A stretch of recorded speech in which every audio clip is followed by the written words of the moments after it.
Good afternoon. My name is Joe Schreiber. Today we're going to be talking about the game of football. Actually, I've been playing football since I was 8 years old, so about 15 years now. I've been all over the country playing football. This is actually the third school I've attended because of it. I went to North Dakota State out of high school, um, then to Iowa Western Community College, and then here out to UTSU.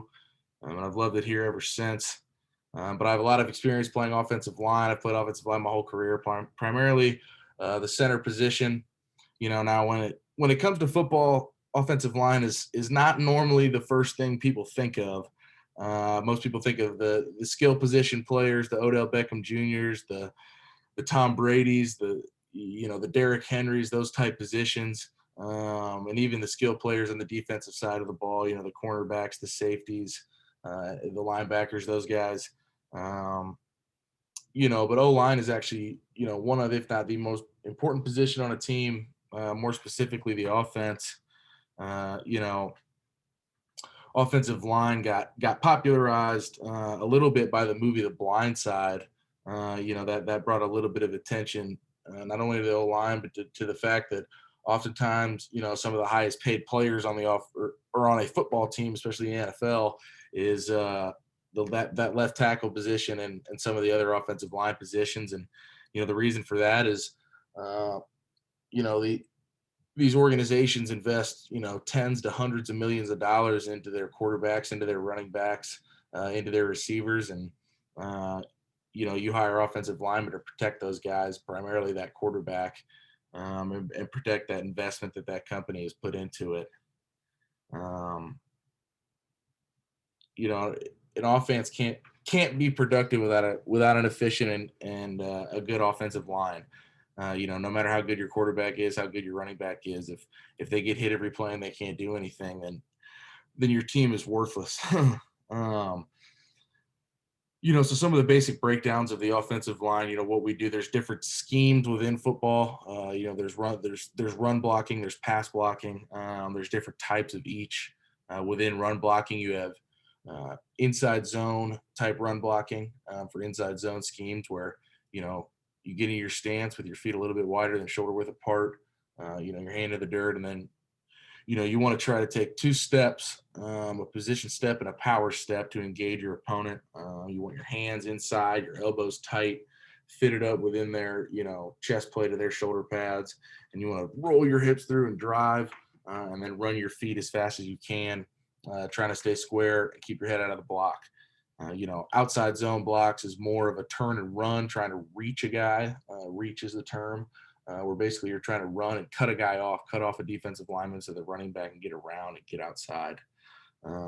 This is where you're going to take that, like I said, that position and power step. That position step is going to open a little bit more. It's not going to be picked up and put down like it would be for inside zone. You're going to open that foot up onto about a 45-degree angle, and then try to swing that back leg through, get your helmet across, fit your hands up, and try to cut that guy off and drive him vertically.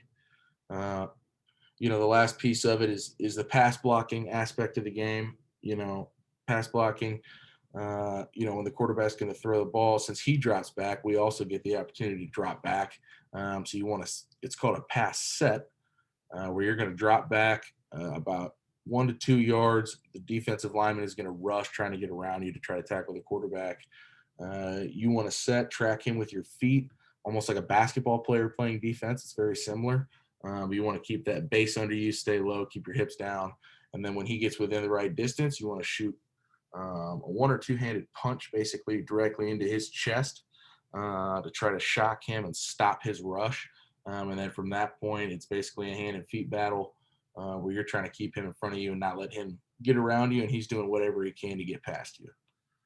So that those are kind of the three basic types of blocks that offensive linemen will have to do.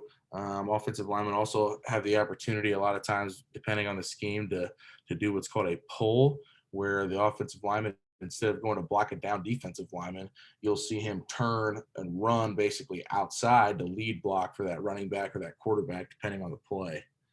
It's similar with screens. Offensive line will also often fake pass set, get a guy, try to shuck him to the side. You get out, quarterback throws it to the running back coming across, and then you guys try to get vertical, get upfield, and make blocks. So you got some big bodies out there in space running around trying to be athletes, which usually is pretty entertaining. Um, O line is a very unique position in the game of football from a culture standpoint, not only from the way you play the game, but from a culture standpoint. It's a lot different than other positions where you have five guys that have to work as one unit cohesively, communicate and be on the same page to get their job done. It's not like a running back or receiver where you're out there really by yourself doing your own thing. Obviously, you have your own assignment that you got to complete, but on the offensive line, that communication aspect is so important. And when you have five guys that have to work so closely knit as one unit, those guys are going to get tighter than any other group on the football team, because they're playing next to each other, they're communicating so much, they're doing so much together that is one of the many things that makes offensive line unique. I hope this presentation has been informative. I hope I've been able to, teach you a little bit of something that you may not have known about the game of football, especially in the world of offensive line. It's a world that is not known by many people, even many people in the game of football. But I've had a lot of experience with it. And I've loved every second of playing the game. It's been an incredible experience for me. And like I said, I hope you're able to learn something. Thank you.